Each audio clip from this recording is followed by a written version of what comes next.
Up next, On Your Pittsburgh. movie star Jeff Goldblum comes home. What's it like to be back in Pittsburgh? Fantabulous, fantastic. Must go faster. You know his blockbuster movies, but what about his early days growing up here and how he surprised his parents? My parents were like, you what? You might call it a beach house in the city. We tour a local home that'll have you saying, that's a cool house. Plus, Megan Schiller goes to new heights, and you can too. We all know about the hills in Pittsburgh. Rock climbing, not so much. Coming up, I'm gonna show you the cool new place to climb new heights. You wanted to know about the old airport movie theater, so we're making it a feature presentation. And the new restaurant that has Susan and me feeling transported to Paris. Oh, this is so good. From KDKA-TV, this is Your Pittsburgh with David Highfield and Susan Copen. Hi, everybody, and thanks for joining us. We have a great show for you, and we're going to begin with a movie star who grew up in our area. We all know Jeff Goldblum for his acting, but it turns out he's also a musician, and that's why he was back in the Burgh. And I was lucky enough to talk with him about his love of jazz, his love of acting, and of course, his love of Pittsburgh. Somehow I get the feeling you don't get out much. You can tell that. Jeff Goldblum has perfected playing slightly offbeat characters, an eccentric scientist in The Fly, You smell bad. Never been much of a bather. a computer whiz in Independence Day, Time's up. and a top hat wearing attorney in the Grand Budapest Hotel. But it's not his acting, it's his music that brought him back home recently. What's it like to be back in Pittsburgh? Fantabulous, fantastic. You know. And he came ready to talk and reminisce about the city where two of his great passions were born, acting and jazz. And let's begin with the music. He was here promoting his new album, touring with his Mildred Snitzer Orchestra. He plays piano and remembers being introduced to jazz at an early age, growing up on Linwood Drive in West Homestead. It went to that, you know, like that. And I was like, I don't care how long it takes me to learn this, I'm going to sit and play. I'm going to practice this. And I did. That's when I started getting a little bit better. He got good enough that as a teenager, he decided to make a big jump and play for money. So I locked the door, and I got the yellow pages, the only then access to making contact with telephone numbers, you know. And I went, looked up cocktail lounges and went from A to Z and called up. I thought I was being scammy in some way and said, hey, I understand that you need a piano player. Most of them would say, no. I don't know where you heard that. No. But eventually, he got gigs. My parents were like, you what? Really? Yeah, we'll drive. We'll drive you everything. Fast forward to now. He played 2 sold-out shows in Munhall recently that brought out the fans. He was really funny and just the music was really good. Marty Holleran was a year behind Goldblum at the old West Mifflin North High School. Same guy he is today, honest to God. Same guy he is today, down to earth, Mon Valley guy. But for now, I'll settle for this sweet little, who's going to get him first? And of course, it's his blockbuster films that most of us know him for. Must go faster. Jurassic Park, Independence Day, The Big Chill. The list goes on and on. He remembers getting a taste of acting with summer programs at both Chatham and Carnegie Mellon, and the time he was cast as a lead. I was so exhilarated. At the end, my parents said, geez, how'd you like that? I didn't say much. I kept it secret. But it was then that I think I solidified the seed of an idea that I was going to be an actor. And that seed of an idea began to grow. I would take a shower every morning before school and it would steam up the glass door and I'd write, please God, let me be an actor. And then I'd wipe it off so nobody would find it, but I'd do that every morning. He left Pittsburgh at 17 to pursue acting in New York. We all know that worked out. And so, as his music, performing for years with his bandmates in a group with that distinctive name, Mildred Snitzer. So who was she? She was a wonderful woman and friend of my mom's. Shirley's, and she used to come over to the house all the time. He liked her name and her attitude, so he named the orchestra or band after her. Can you play me something sweet? Yeah, a D, a bouncy D. And he's loving every minute of performing. He's 66 and not slowing down. In fact, he continues to shine. And I think these last couple of movies, I'm getting better. I think I'm on the brink of my best stuff, certainly piano-wise. All this recent opportunity and flurry is a kind of a growth spurt for me, and I'm playing better every day. And likewise, acting. He's now become a dad for the first time. He and his wife, gymnast Emily Livingston, have 2 little boys. The younger one is just turning 2. And it looked like you really had a lot of fun talking to him. It was so much fun. In fact, we went way over our allotted amount of time. We just kept talking. He's a really cool guy. Okay, getting from Pittsburgh to London just got faster. A vending machine for cars. And Kennywood's newest coaster is about to debut. Just some of what's happening as we check out what's new in the Burgh. Kennywood's Steel Curtain is about to open this summer, and it'll be a record breaker. Named after the Steelers' defensive line of the 70s, it'll be the tallest coaster in Pennsylvania. It's where the log jammer used to be. Speaking of rides, you can get a new one at the Carvana vending machine that they've built near Bridgeville. Yes, a vending machine. You can buy the car online, pick it up with a giant coin at this 8-story glass building. Go to the 10th floor of the new Oaklander Hotel for some spectacular views of Oakland. That's where both the hotel's lobby and restaurant are. It's described as luxurious, but not stuffy. The newest plan for the old Civic Arena site includes a hotel, office space, shops, and housing, plus a 4-acre park connecting it to downtown. The Penguins own the development rights, and after years of the land sitting idle, they say they have the right team to move forward. A former gas station in Mount Lebanon has a new life as a dining spot. Its name, Fairlane, is a nod to its service station past. A husband and wife chef team created a menu that's sophisticated yet comfortable.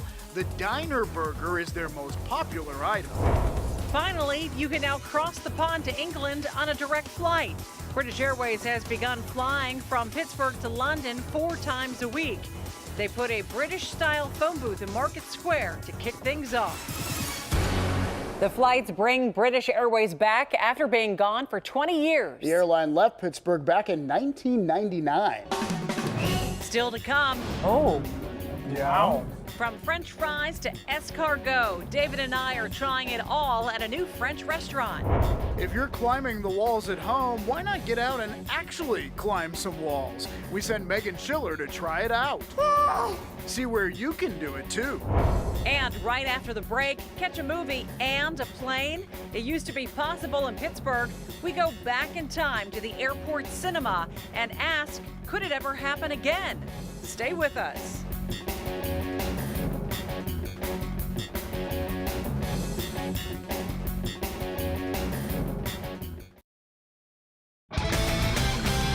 Welcome back to the Emmy Award-winning Your Pittsburgh, honored with 2 more Mid-Atlantic Emmy nominations this year.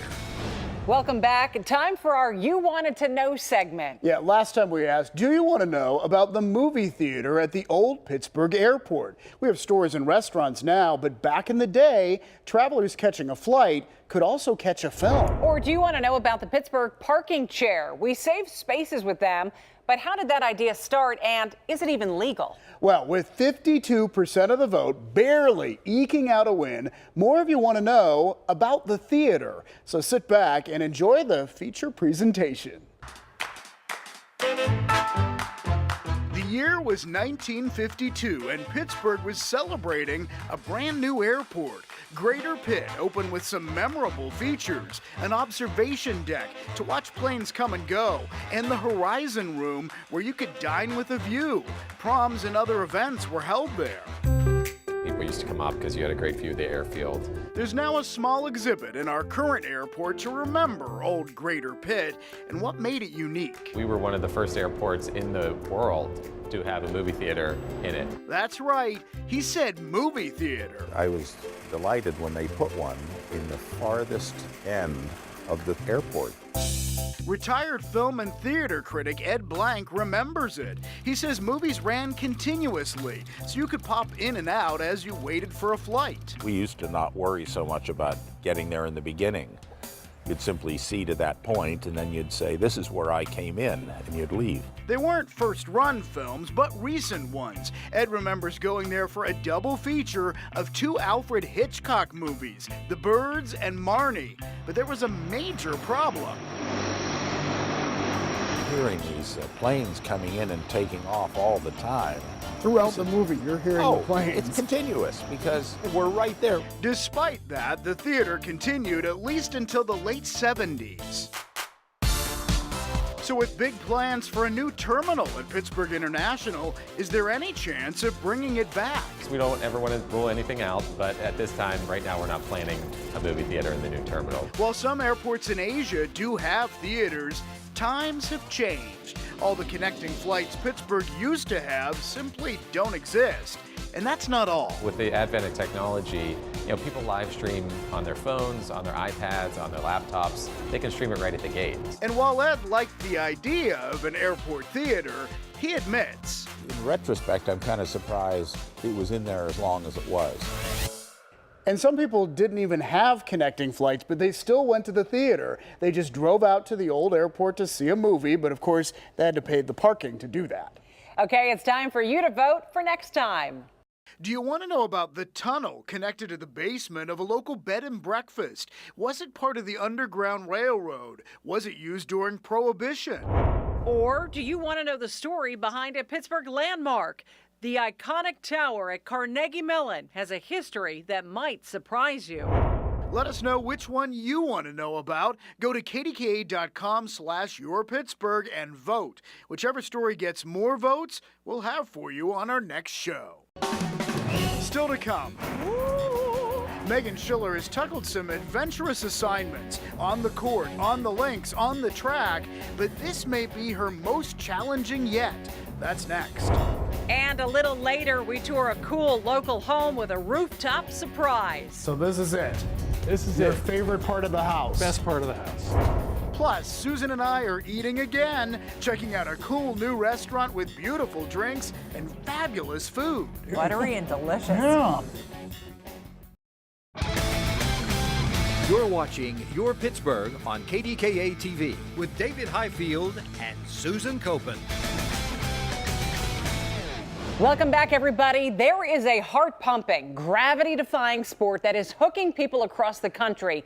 We are talking about rock climbing. Yeah, it is popular nationwide, and Pittsburgh, no exception. In fact, Ascend, an indoor rock climbing place on the south side, is doing so well, they're opening a second location. So what is it all about? Megan Schiller strapped on her climbing shoes and discovered why many call it the best full-body workout.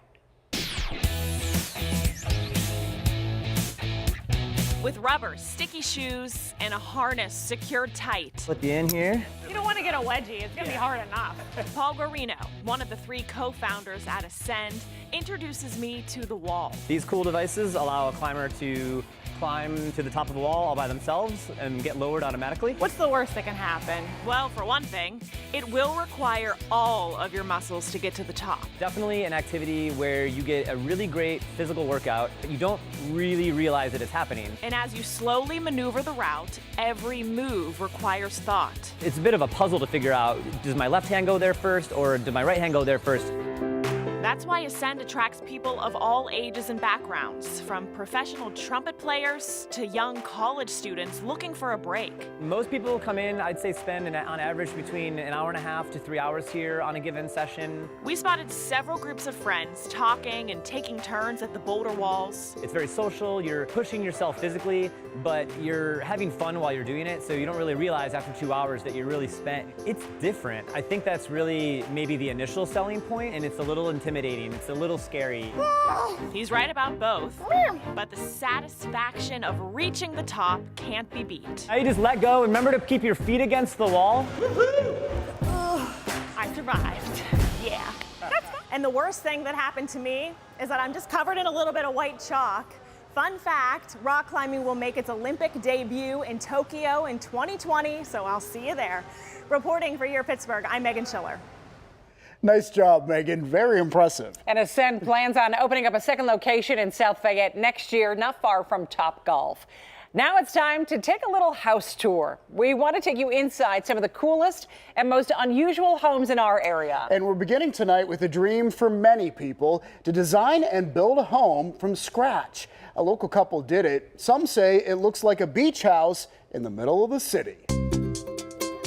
It's easy to find yourself staring at this impressive home with all the decks and walls of windows. It's intriguing from the outside and makes you wonder what's behind that striking lime green door.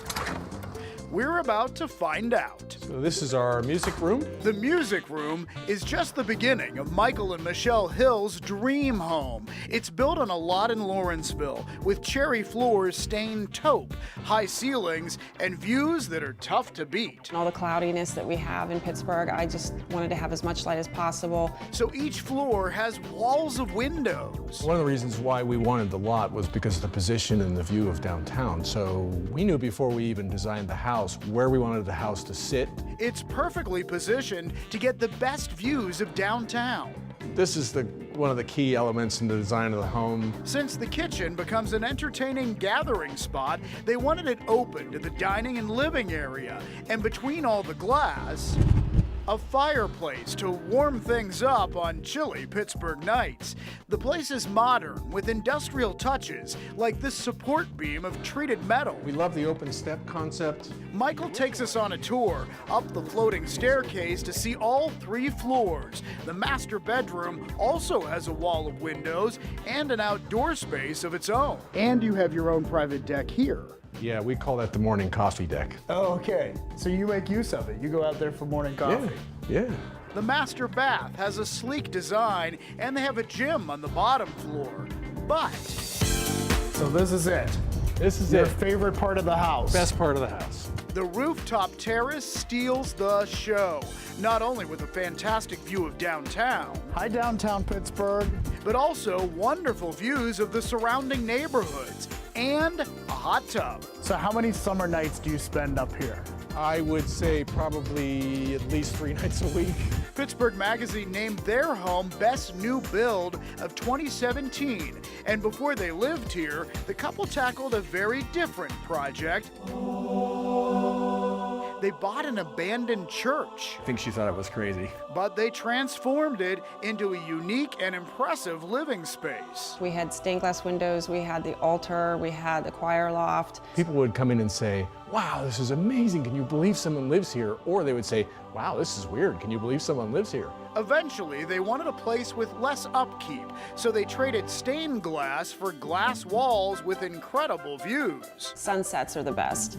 Probably sunsets are maybe even nicer than the house, because every night it's a different view outside. All from the house they once imagined and is now reality. Is this your forever home? Is this your dream home? Yeah. Yeah, we're absolutely. never moving again. Michael and Michelle worked with Moss Architects and M.M. Mara Construction to make their dream a reality. It is beautiful.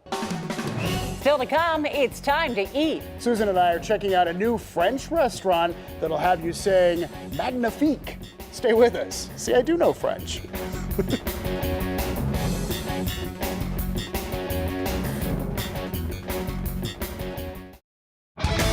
Contact us on Facebook, Twitter, or Instagram. We want to know what you want to see. After all, our show is called Your Pittsburgh. Your Pittsburgh. Your Pittsburgh. Your Pittsburgh. Your Pittsburgh. Your Pittsburgh. Your Pittsburgh. Your Pittsburgh. Your Pittsburgh. Your Pittsburgh. Your Pittsburgh.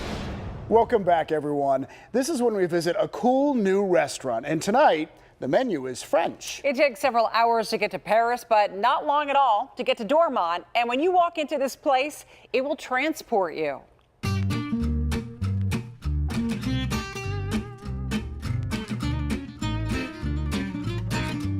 Walking into Jean-Louis in Dormont is like visiting an authentic French bistro. Classic dishes, a classic look, and some pretty fabulous cocktails. So David and I begin with drinks. Wow, that is impressive. Presentation is everything. David's is called the floating cloud. Mine has a raspberry flavor and comes with a flower. Oh, wow, that's refreshing. Oh, look at this. Nice. We start with a classically French dish, escargot, snails, and garlic and herb butter. Neither of us had ever tried it before. We are adventurous people. We are adventurous people. And our adventurous spirit pays off. Buttery and delicious. Yeah. Wow, who knew? Next up, steamed mussels with fries. David loves the mussels, and I really love the fries. Oh. Yeah. Wow. That's a high rating, I can tell. That is a high. That's a 10. That's a 10. Before our entree's delicious French onion soup, the owner of Jean-Louis isn't French. Gaetano Ascione is actually Italian. A lot of people ask me, you've been all over the world, and they say, why Pittsburgh? I have a simple answer, why not? He put his heart and soul into creating the food here. It's a passion with me. I work 7 days. We finish with some winning entrees. Mine is fun to eat and say. Duck l'orange. Duck l'orange. And David's is coq au vin, chicken slow cooked in wine sauce with mushrooms. Oh, this is so good. It's dinner in Dormont with the taste of France. They have just started a Sunday brunch, and it will include another French classic, French toast. And again, it's called Jean-Louis. It's along West Liberty Avenue in Dormont, and we have more info for you at KDKA.com/YourPittsburgh. Well, time now to check in with my Pittsburgh Today live co-host, Heather Abraham, to see what's on tap for tomorrow morning's show. Hi, Heather. Thanks, Susan and David. We will have more with the chef and owner of Jean-Louis. He's been all over the world, but he chose to open his restaurant here, and he'll tell us about his unconventional cooking class. And speaking of food, we'll be in the kitchen with the Market Districts and a moving photo exhibit about unity. Join us tomorrow at 9 on KDKA and again at 1 on Pittsburgh CW. And David, I'll see you in the morning. Thanks, Heather. See you then. And before we go tonight, a reminder to join us on Facebook right after this show. Just like the Your Pittsburgh Facebook page, and chime in to our live chat. And that's going to do it for us. From all of us here, thank you for watching. We'll see you next time, everybody. Bye-bye.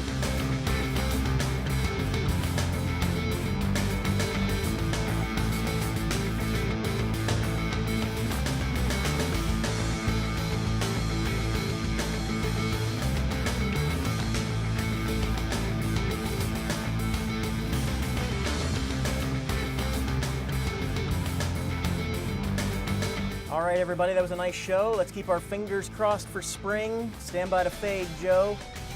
And fade.